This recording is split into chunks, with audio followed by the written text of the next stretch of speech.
بسم اللہ الرحمن الرحیم۔ شروع اللہ کے نام سے جو بڑا مہربان نہایت رحم والا ہے۔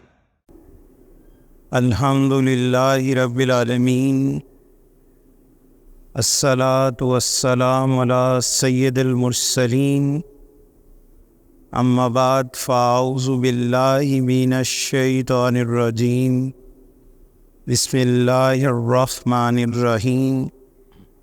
قال اللہ سبحانہ وتعالی فی القرآن المجید والفرقان الحمید، وما خلقت الجن والانس الا لیعبدون۔ وقال اللہ سبحانہ وتعالی فی شان حبیبہ، ان اللہ وملائکتہ یصلون علی النبی یا ایھا الذین آمنوا صلوا علیہ وسلموا تسلیما۔ محبت کے ساتھ تمام دوست درود پاک پڑھیں۔ اللہم صلی علی سیدنا مولانا محمد وعلی آلہ وصحبہ سیدنا و مولانا محمد وبارک وسلم وصلوا علیہ۔ اللہ رب العزت کا بے حد و بے پایاں فضل و احسان کے اس پاک ذات نے ایک مرتبہ پھر ہمیں جمعۃ المبارک کی بابرکت ترین گھڑیاں عطا فرمائی۔ دعا ہے اللہ تبارک و تعالیٰ کی بارگاہ مقدسہ و طاہرہ کے اندر کہ وہ پاک ذات ہم سب کو آج کے دن کی رحمتیں، برکتیں، فضیلتیں عطا فرمائے، اور اللہ رب کریم اس دن کی برکات کے صدقے دنیا اور آخرت کی تمام مشکلات اور مصائب کو دور فرمائے، اور اللہ رب کریم پورے عالم اسلام کو اپنی رحمتوں سے، اپنی برکتوں سے نوازے، آمین ثم آمین۔ حضرات گرامی قدر، اس وقت ملک پاکستان کے اندر، نہ صرف ملک پاکستان بلکہ پوری دنیا کے اندر مسلمانوں کے اندر شدید اضطراب پایا جاتا ہے۔ قرآن مجید فرقان حمید کے بے حرمتی اور اس کے جلائے جانے کے واقعات تیزی کے ساتھ رو پذیر ہو رہے ہیں، اور مختلف ممالک میں مسلمانوں کی مشکلات کے اندر اضافہ کیا جا رہا ہے۔ اسلاموفوبیا، جس کے معنی یہ ہیں کہ پوری دنیا میں اسلام کے متعلق اس حد تک غلط فہمیاں پھیلائی جائیں کہ جس حد تک مسلمان اس مذہب سے نہ صرف خود بیزار معاذ اللہ ہو جائیں، بلکہ وہ لوگ جن کے دل میں اسلام کی محبت پیدا ہونے کا ذرا سا بھی شائبہ ہو، وہ بھی اسلام کی محبت سے دور ہونا شروع ہو جائیں۔ اسے اسلاموفوبیا کہا جاتا ہے۔ دنیا کے اندر یہودی اور ان کے بعد نصارہ، یہ دو بڑے مذاہب ہیں جو آسمانی مذاہب کہلاتے ہیں، آسمانی کتابوں کے حامل ہیں۔ یہود توریت و زبور کے حامل ہیں، جسے انگلش میں اولڈ ٹیسٹامنٹ اور نیو ٹیسٹامنٹ کہا جاتا ہے، یعنی عہد نامہ قدیم اور عہد نامہ جدید۔ اور عیسائی بائبل یعنی انجیل مقدس کے اوپر اپنی کتاب ہونے کا دعویٰ رکھتے ہیں کہ ہم اس کتاب کے حامل ہیں، اور اس میں کوئی شک و شبہ بھی نہیں۔ یہودیوں کا عقیدہ یہ ہے کہ آج تک جتنے انبیاء علیہ الصلاۃ والسلام آئے وہ سب کے سب قوم بنی اسرائیل میں آئے، اور ان میں سے دو انبیاء یعنی سیدنا عزیر علیہ السلام اور سیدنا موسیٰ علیہ السلام، ان دو ہستیوں کو وہ زیادہ طور پر مانتے ہیں، ان کو زیادہ برگزیدہ جانتے ہیں۔ اور پھر اس کے بعد سیدنا اسماعیل علیہ السلام کو نبوت ملنے کے بعد یہ شاخ جدا ہو جاتی ہے۔ حضرت ابراہیم علیہ السلام سے دو اللہ بیٹے عطا فرماتا ہے، حضرت اسماعیل اور حضرت اسحاق علیہ السلام۔ حضرت اسحاق علیہ السلام جنہیں انگلش میں آئزک کہا جاتا ہے، یہ وہ شاخ ہے کہ جو حضرت عیسیٰ علیہ السلام کی طرف مڑ جاتی، یعنی بنی اسرائیل سے یہ شاخ، یہود سے یہ شاخ عیسائیت کی طرف تبدیل ہو جاتی ہے، اور آج تک یہودیوں نے عیسائیوں کو بھی تسلیم نہیں کیا، وہ انہیں بھی بین اپنا اتنا ہی دشمن گردانتے ہیں جتنا دشمن وہ اپنا مسلمانوں کو گردانتے ہیں۔ لیکن مسلمانوں کے ساتھ جو فساد کی سب سے بڑی وجہ ہے وہ قرآن کریم اور اللہ کے محبوب نبی اکرم صلی اللہ علیہ وآلہ وسلم کی ذات مقدسہ،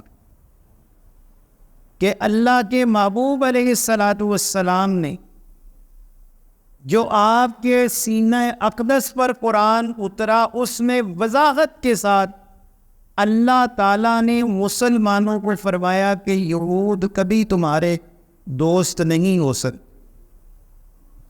ان سے تم جتنی مرضی نیکی کرو، جتنا مرضی ان کے ساتھ معاملات دنیا طے کر لو، یہ تمہیں عنقریب دھوکہ دیں گے۔ اس لیے کہ اللہ تعالیٰ نے ان کو لعنت کے توق کے ساتھ، یہ لعنت کے مرتکب ہوئے، لعنت کا توق ان کے گلے میں پڑا، اس لیے کہ انہوں نے اپنے انبیاء کو قتل کیا، اللہ کی کتابوں میں تحریفات کی، اور بے شمار ایسی گفتگو کے معاملات،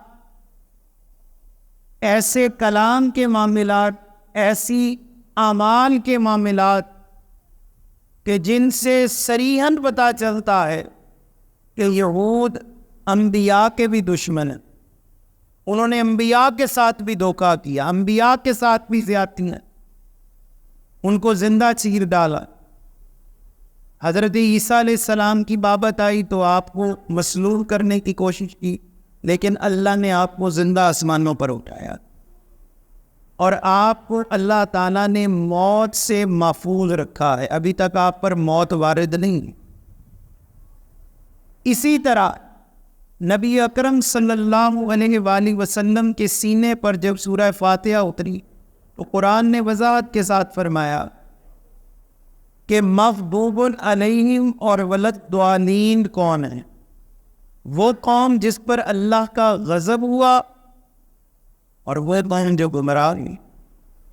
اب اس معاشرے میں ہمارے پاس قرآن سے بڑھ کر کوئی ایسی چیز موجود نہیں جو مسلمانوں کے لیے ذریعہ ہدایت ہو، اور جتنی اس وقت قرآن سے دشمنی ہے، قرآن کے خلاف دنیا کے اندر جتنا پروپیگنڈا کیا جا رہا، اس کا واضح مقصد یہی ہے کہ مسلمانوں کے دلوں میں قرآن مجید، فرقان حمید کے متعلق اس قدر غلط فہمیاں پیدا کر دی جائیں کہ مسلمان متذبذب ہو جائیں، اپنی روش چھوڑ ڈالیں، اپنے قرآن کریم سے رہنمائی معاذ اللہ لینا ترک کر دے۔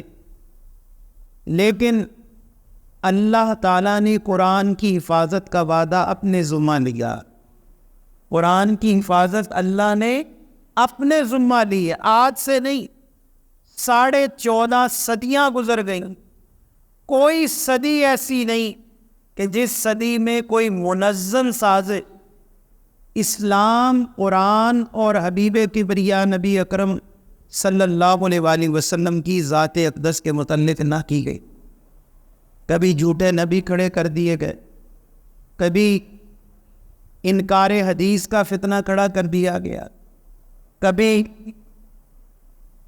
دجال اور مسیح موعود ہونے کے دعوے بڑے لوگوں نے کی، آج بھی ہو رہے ہیں۔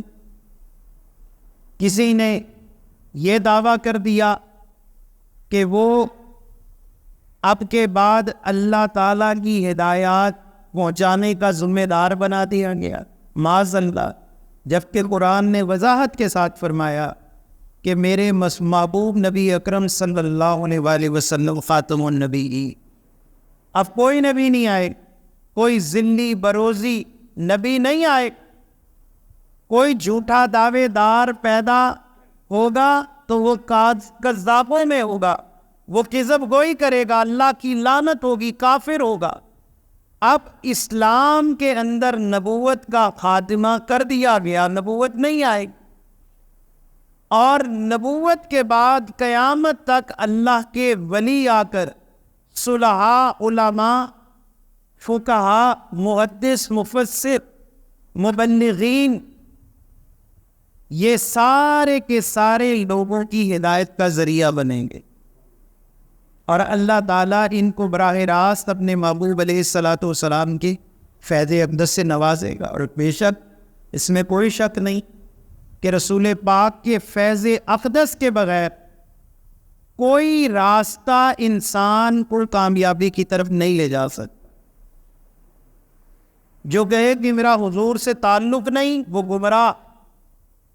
گمراہ ہے، کیونکہ اللہ تعالیٰ نے جو ذرائع پیدا کیے ان میں ہدایت کا سب سے بڑا ذریعہ اللہ تعالیٰ نے محبوب پاک نبی اکرم صلی اللہ علیہ وآلہ وسلم کے وجود اقدس کو رکھا ہے، اور قیامت تک کے لیے امت آپ کے وجود سے ہدایت حاصل کرتی رہے۔ اسی طرح کبھی سویڈن میں، کبھی ڈنمارک میں، کبھی یورپ میں، کبھی کہیں، کبھی ان ملکوں میں جن کو کوئی جانتا بھی نہیں، واقعات وقتاً فوقتاً ہو رہے ہیں، اور ایک منظم سازش کہ پوری دنیا کے مسلمانوں میں اضطراب کیسے پیدا کیا ہے، اخلاقی بحران کیسے کھڑا کر دیا جائے، مسلمان معاشروں کی ترقی کو کیسے روک دیا جائے۔ لیکن اللہ تعالیٰ کا نظام بڑا عجیب ہے۔ قرآن پاک کہتا ہے، اللہ وضاحت کے ساتھ کافروں کو کہتا ہے تم اپنی چال چلتے ہو، اللہ اپنی چال چل، اور بے شک اللہ بہترین چال چلتا۔ کافر اپنی چالیں کیا چلتے ہیں؟ کبھی 9/11 کا واقعہ ہو گیا، پوری دنیا میں یہ ثابت کیا گیا کہ مسلمانوں نے یہ دہشت گردی کی، پوری دنیا میں اکھاڑ پیچھاڑ شروع ہو گئی، اور 10، 12، 15 سال اسی اکھاڑ پیچھاڑ میں پوری مسلمان امت کے اوپر بے شمار پابندیاں جو ہنوز جاری، جن میں کس جگہ پر آج تک ثابت نہیں ہو سکا یہ نام کسی مسلمان کا تھا۔ پھر اس کے بعد کبھی افغان جنگ، کبھی روس کی جنگ، کبھی جہاد روس، کبھی عراق اور کویت کی جنگ، کبھی عراق اور ایران کی جنگ، کبھی سعودی عرب اور ایران کے ساتھ اس کی پراکسی وار، بے شمار ایسے پاکستان اور ہندوستان کی جنگیں، اور پھر سرد جنگیں، یہ سارے کے سارے واقعات ایک طرف اشارہ کر رہے ہیں کہ یہ صدی بالکل آخری صدی ہے، بالکل آخری صدی، اور جتنا کفر اس نے طاقت استعمال کر سکتا ہے وہ اپنی طاقت کو استعمال کر رہا ہے، اور اس کے مقاصد صرف اور صرف دو مقاصد ہیں کہ ایک پوری روئے زمین پر معاذ اللہ اسلام اور مسلمانوں کا خاتمہ کر دیا ہے، اور دوسرا مقصد یہ ہے کہ شیطانی اور ابلیسی طاغوتی طاقتوں کو دنیا کے اوپر بٹھا دیا جاؤ۔ یہ کام آج سے نہیں ہو رہا، یہ اب سے نہیں شروع ہوگا، اس کا آغاز حضور علیہ الصلوۃ والسلام کی زندگی کے اندر ہی شروع ہو گیا۔ زندگی کے اندر ہی کفار اور مشرکوں کا ایک ایسی بات پر ہوگا کہ حضور علیہ الصلوۃ والسلام کی نبوت کی حقانیت کو جاننے کے باوجود بھی انہوں نے وہ چالیں چلی کہ ان چالوں میں خلفائے راشدین بھی شہید ہوئے، کربلا کا واقعہ بھی ہوا، اور اس کے بعد بے شمار ایسے بڑے بڑے واقعات اسلام میں روپذیر ہوئے کہ جنہوں نے آج تک اسلامی تاریخ کے اوپر گہرے نقوش چھوڑے۔ مثال کے طور پر ابھی ہم محرم الحرام کا مہینہ گزر گیا، کربلا کا واقعہ دیکھ لیجئے۔ اس سے پہلے مسلمانوں میں جنگیں ہوئی، جنگ صفین ہوئی، جنگ جمل ہوئی، اس میں مسلمان باہم لڑائی جھگڑے کا شکار ہوئے۔ یہ سارا کام یہودیوں کا تھا، ابن سبا کی تحریکوں کا کام تھا، اور سبائیت کا اصل مقصد یہ تھا کہ کسی طرح مسلمانوں سے نہ صرف بیت المقدس چھینا جائے بلکہ مسلمانوں کی حکومت کو اتنا معزول کر دیا جائے کہ اس کو ہم غلام بنا کر ذلت کے ساتھ دنیا سے ختم کریں۔ ایسے ہی ختم نہیں کرنا بلکہ غلام بنا کر ذلت کے ساتھ ختم کریں۔ لیکن ثم الحمدللہ دنیا میں اللہ تعالیٰ نے سب سے بڑا مذہب اسلام ہے بتایا، عیسائیت جاتا ہے لیکن یہ جھوٹ ہے۔ سب سے دنیا کا بڑا مذہب اسلام، جو منظم مذہب، آسمانی کتاب کا حامل ہے، قرآن و سنت اس کی بنیاد ہے، اور یہ مذہب کفر کو کسی طور اس کی آنکھوں میں یہ ٹکتا نہیں، سکون نہیں آتا کہ اس سے کیسے ہم جان چھڑا لیں، کیسے اس کا مقابلہ کریں۔ تو یہ جتنے واقعات اس وقت ہو رہے ہیں اس کے اندر دو طرح کی فکریں شامل ہیں۔ ایک وہ لوگ جو جان بوجھ کر ایسا کر رہے ہیں، اور دوسرے وہ لوگ جو جہالت کی انتہا پر ہیں، جو قرآن سے استفادہ کرنے کی بجائے، ہدایت لینے کی بجائے وہ سمجھنے کہ شاید قرآن مجید صفات کا نام ہے اور آپ کا نام ہے، انہیں خبر نہیں کہ اللہ نے ہر مسلمان کو قرآن بنا دیا۔ ہر مسلمان اللہ کی نگاہ میں قرآن ہے۔ کسی کو ایک آیت آتی، کسی کو 2، کسی کو 10، کسی کو 100، اور کوئی ایسا خوش نصیب ہے کہ جس کے سینے میں 6666 آیات کا نور اللہ تعالیٰ نے اس کے وجود میں داخل کر دیا۔ اور اس سے بھی آگے کچھ لوگ ایسے ہیں کہ جن کا وجود نہ صرف ظاہری باطنی طور پر قرآن کا حامل ہے بلکہ اللہ سبحانہ و تعالیٰ نے ان کو چلتا پھرتا قرآن بنا دیا۔ ان کا دیکھنا بھی قرآن، ان کا بولنا بھی قرآن، ان کا سوچنا بھی قرآن۔ وہ قرآن کریم کا عین عملی نمونہ بن گئے۔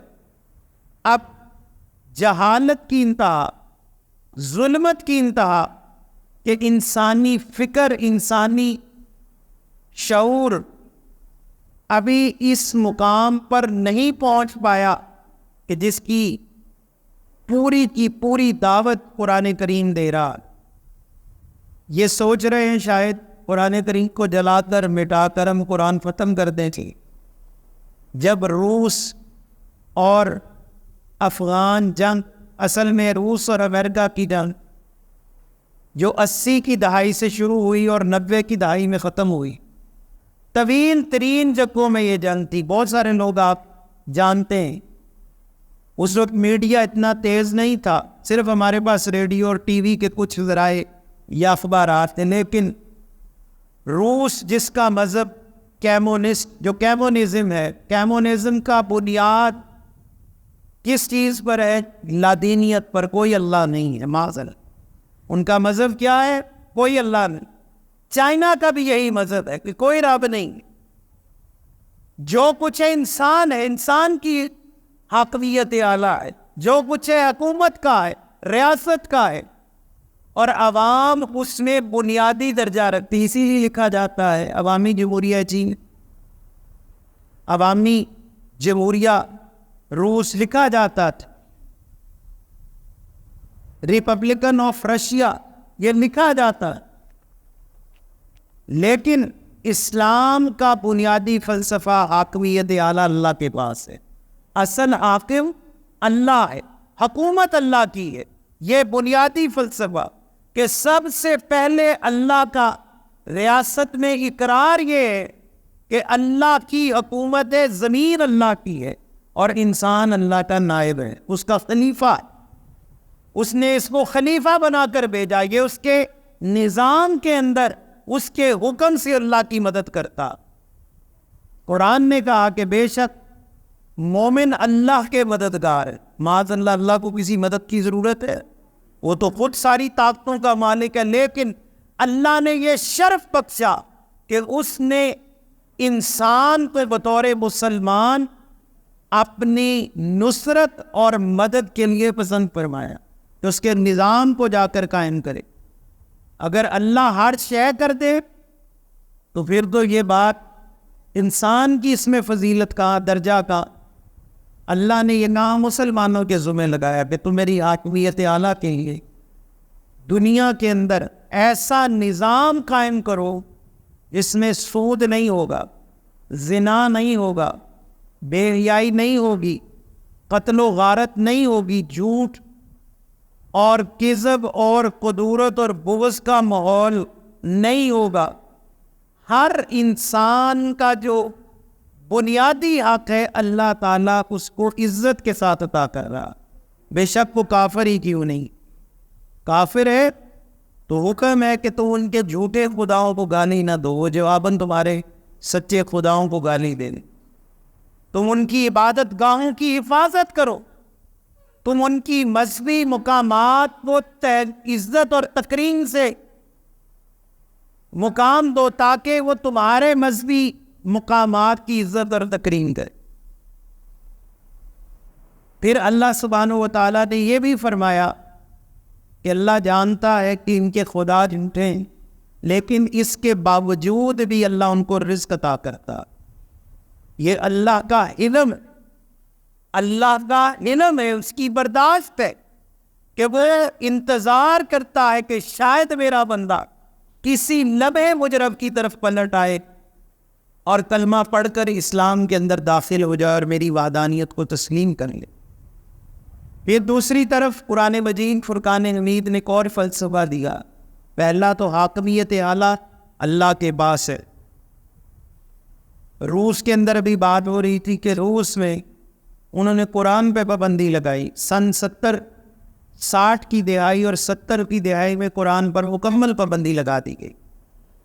بالکل قرآن کریم پڑھنا, دیکھنا, سننا, چھاپنا, تعلیم دینا مکمل بند کر دیا گیا. لیکن روس کے اندر چونکہ مسلمانوں کی بہت بڑی تعداد ہے, کروڑوں میں تھی, یہ ازبکستان, تاجکستان, ترکمانستان, یہ سارے سلسلہ نقش بند کے سلسلے کی برکت سے مسلمان ہونے والے ملک, جن کے اوپر حضرت خواجہ بہاؤالدین نقش بندی بخاری جن کا مزار اقدس روس میں ہے, یہ ان کی تعلیمات کا صدقہ تھا کہ قرآن مجید فرقان حمید جس پر مکمل پابندی لگا دی گئی, تو وہاں کے مسلمانوں نے عجب کام کیا کہ وہاں کے حفاظ نے ایک ایک گھر میں بیٹھ کے, چھوٹے چھوٹے گھروں میں بیٹھ کے بچوں کو قرآن زبانی یاد کرانا شروع کر. ہمارے گھروں میں قرآن ہے, ہم کھولتے ہی نہیں, اور وہاں عالم یہ تھا کہ قرآن بند ہی نہیں ہوتا. تو روس نے، ان کی انٹیلیجنس نے دیکھا کہ جتنا ہم نے قرآن پہ زیادہ پابندی لگائی اتنا قرآن زیادہ بڑھنا شروع ہو گئی. یہاں تو ہر دوسرا بچہ حافظ، ہر دوسرا مسلمان قرآن کا حامل. تو اس نتیجے میں جو انہوں نے پابندی لگائی، قرآن کے حفاظ جو چند سینکڑوں میں تھے یا ہزاروں میں تھے، وہ لاکھوں کروڑوں کی طرف پہنچنے لگے.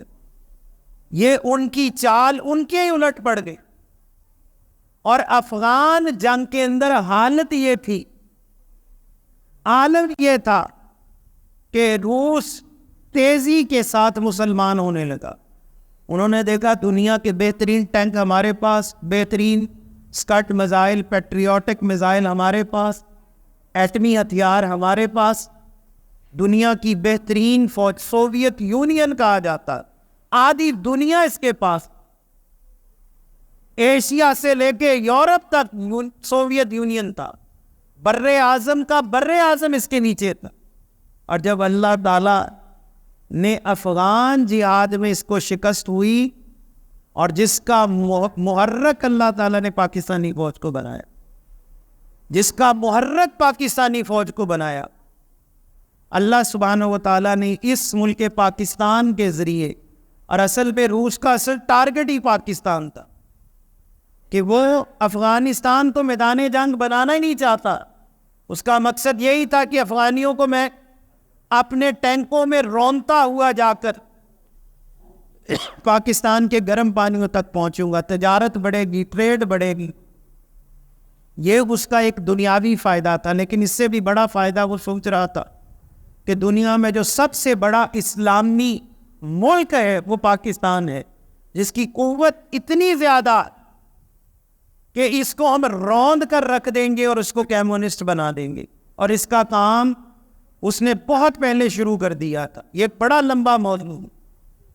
پاکستان ٹیلی ویژن کا آغاز بھی اسی کام کے لیے کیا گیا. کمیونزم سکھایا جا رہا تھا، کمیونسٹ جماعتیں کھڑی کی جا رہی.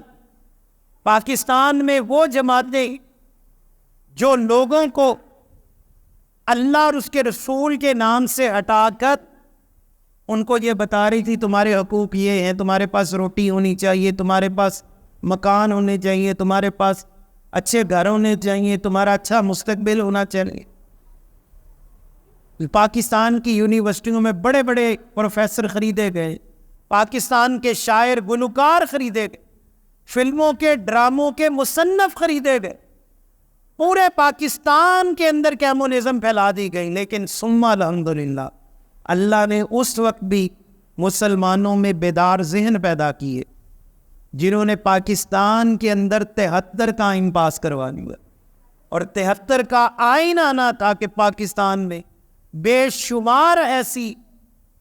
شمار ایسی چیزیں ختم ہو گئی کہ جس کو قانون کی پوری مدد حاصل تھی اللہ سبحانہ و تعالیٰ نے انہی سیاستدانوں کے ذریعے جو انگریزوں کے پٹھو تھے، انہی کے ہاتھوں اللہ تعالیٰ نے پاکستان کا آئین منظور کروایا. اللہ نے کرم کیا اور پاکستان میں ختم نبوت کا قانون پاس ہوا. قرآن و سنت اس کے بنیادی ماخذ رکھے گئے اور تقریباً غیر شرعی جتنی بھی شکیں تھیں اس کو نکالنے کے لیے عملی کام شروع کر دیا گیا. اور ثم الحمدللہ یہ پاکستان کے اندر ایک بہت بڑا موڑ تھا اور اس میں ہر مسلک کا عالم شامل ہے. یہ نہیں کہ ہمارا تھا یا ان کا نہیں تھا، ان کا تھا تو ہمارا نہیں.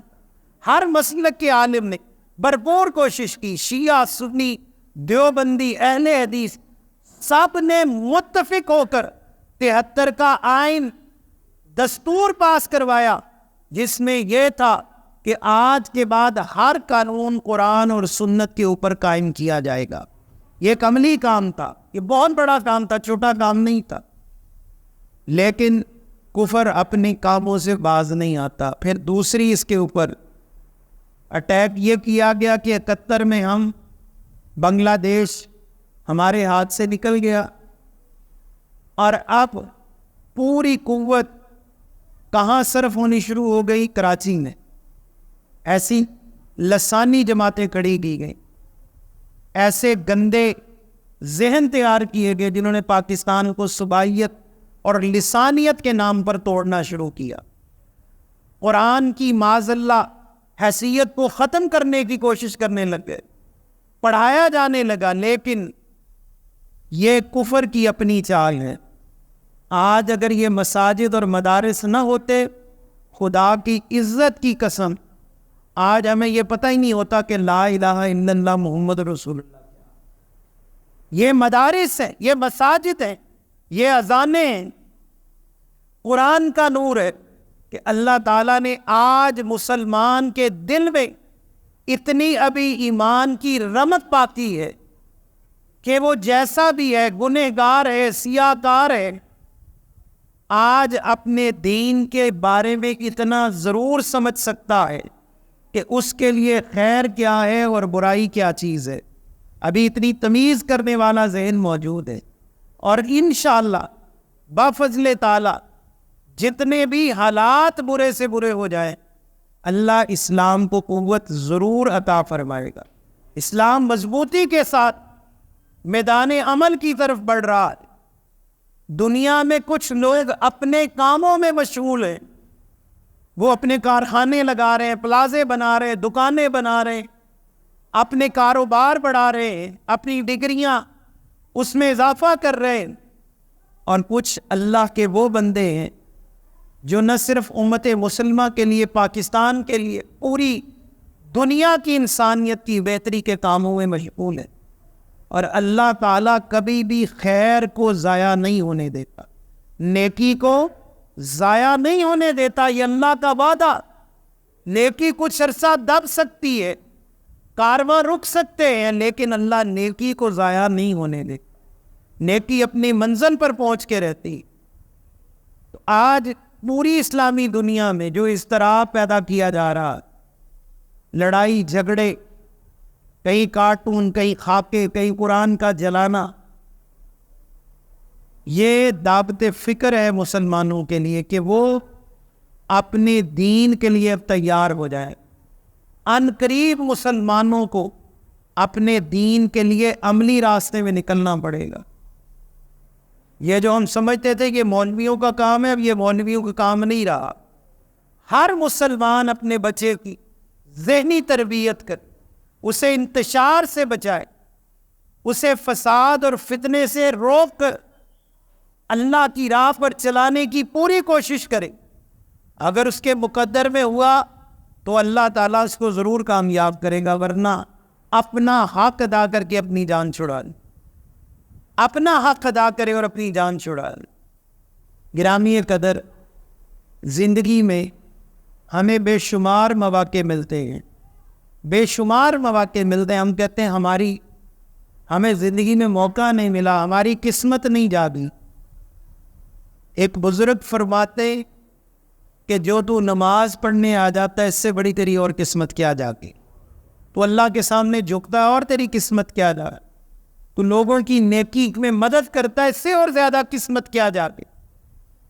انقلاب اس کا نام نہیں ہوتا کہ اللہ کے فرشتے آسمانوں سے اترتا دیکھے، یا کوئی ایسا منظر دیکھے جو عقل کے خلاف ہو. جب اللہ سبحانہ و تعالیٰ کسی بندے کو نیکی کی طرف مائل کر دیتا ہے، وہ جان لے اللہ نے اس کو اپنی بارگاہ کی طرف قبول فرمایا. یہ اللہ کا ہو چکا ہے، اللہ کے کھاتے میں اس کا نام چڑھ چکا ہے. اب یہ اس پہ نام کو اوپر سے اوپر لے جائے، نچلی صفوں سے اوپر کی طرف جائے کہ یا اللہ تیرا کرم ہوا، تو نے مجھے شامل کر لیا، اب اللہ تعالیٰ تو مجھے اور مزید ترقی عطا فرما. حضرت سیدنا ابراہیم بن ادم رحمت اللہ تعالی علیہ، آپ ایک بازار میں گھوم رہے ہیں، بڑا خوبصورت شہر، اور پیٹ میں شدید تکلیف ہوئی. بادشاہ تھے وقت کے، اتنے بڑے بادشاہ، اور فقر آج اختیار کر کے گلی گلی، محلے، بستی، جنگلوں میں، صحراؤں میں اللہ کا ذکر پہنچا رہے ہیں.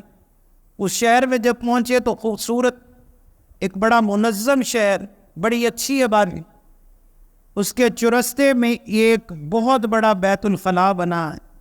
معدے میں تکلیف ہوئی، رفع حاجت کے لیے آگے بڑھے تو ایک چوکیدار نے روکا، کہا بابا بغیر پیسوں کے بیت الخلا نہیں جایا جا سکتا، ٹھیکے داری میں ٹھیکے دار ہوں، پیسے لیتا ہوں، حکومت یہاں پانی پہنچاتی، یہاں کا فضلہ اٹھاتی، اس کے پیسے لگتے ہیں۔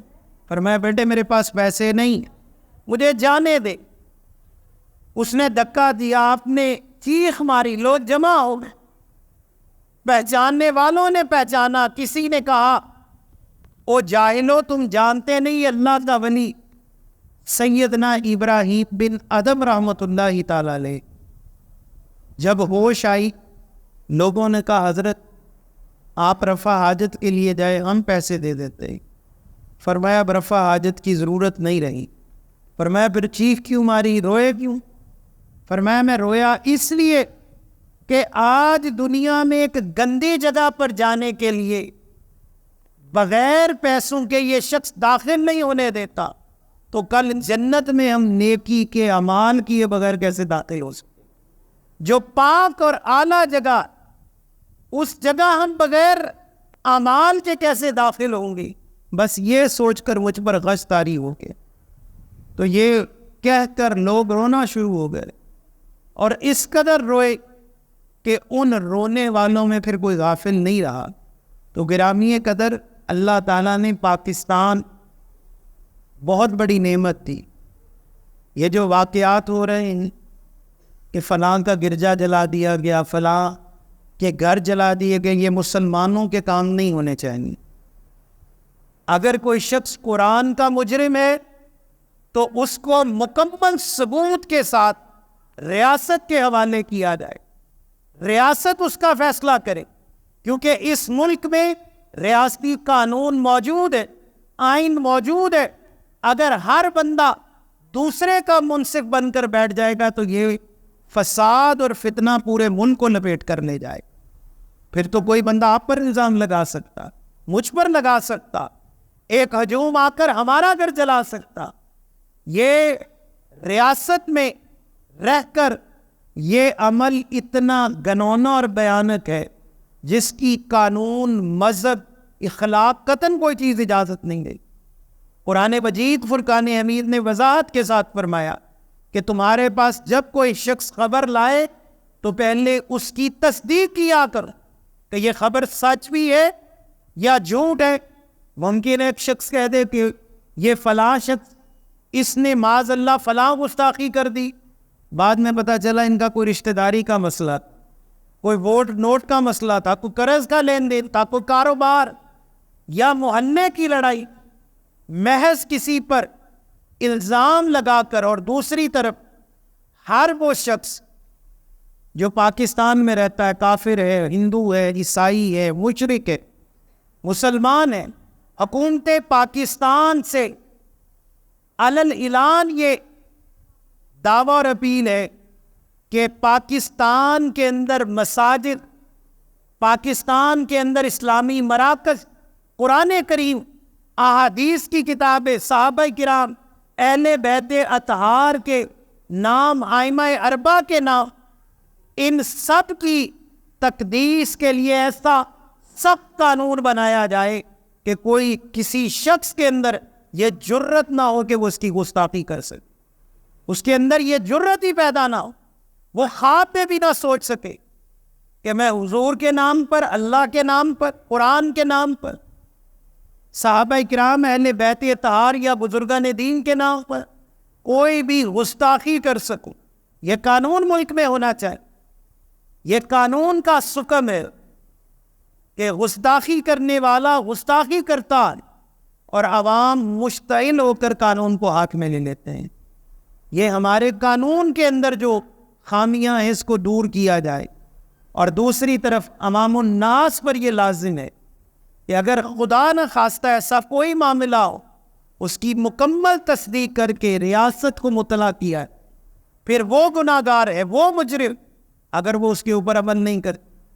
لیکن یہ نہیں کہ ہر بندہ منصف بن جائے، ہر بندہ اپنے ہاتھ میں انصاف کا تھوڑا لے کر بیٹھ جائے، یہ کبھی ممکن نہیں ہو سکتا۔ اور آخری بات میرے آقا نبی اکرم صلی اللہ علیہ وآلہ وسلم کا ارشاد گرامی ہے کہ جب میری امت کے اوپر تسلسل سے فتنے بارش کی طرح سے برسنے لگے جیسا کہ اب ہو رہا ہے، تو میری امت پر لازم ہے وہ اپنے ایمان کی فکر میں لگ جائیں۔ ایمان کی فکر کیا؟ میں نے ابھی آپ کو بتایا، یہ مساجد، مدارس، اللہ کے گھر، ان کے ساتھ وہ نتھی ہو جائے تو اس کا ایمان بچ جائے گا، اس کے بچوں کا بھی ایمان، اس کے گھر والوں کا بھی ایمان بچ جائے گا۔ اور اگر وہ یہ سوچتا رہا، سمجھتا رہا کہ شاید ہم بازاروں میں، دکانوں میں، پلازوں میں، فیکٹریوں میں یا بڑے بڑے کاموں میں بیٹھ کے ایمان بچا لیں گے، ایمان نہیں بچنا۔ ایمان بچانے کے یہی رستے ہیں۔ اسی لیے ہر دفعہ آپ کو یہ اپیل کی جاتی، کہا جاتا ہے کہ ان مساجد کی ترویج و اشاعت میں، مدارس کے کاموں میں اپنا حصہ وافر ڈالیں۔ حدیث پاک کہ جو گھر اللہ کی رضا کے لیے بنتا اور جو اس کا بنانے والا اللہ اسی طرح کا محل اس کو جنت میں عطا کرتا۔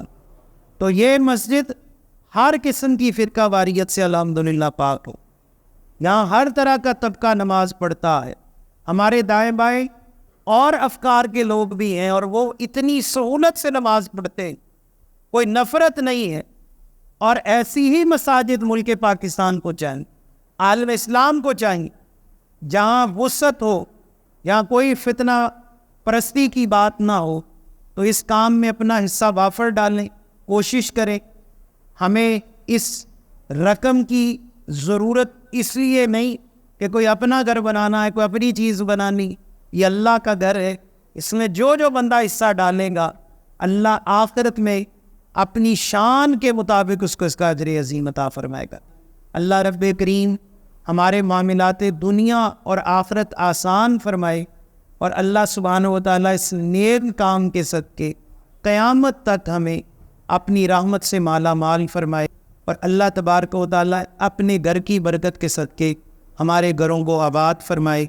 اللہ رب کریم سب کو دنیا اور آخرت کی رحمت برکتیں عطا فرمائے۔ وما توفیقی الا باللہ، تمام دوست سنتے ادا فرمائے۔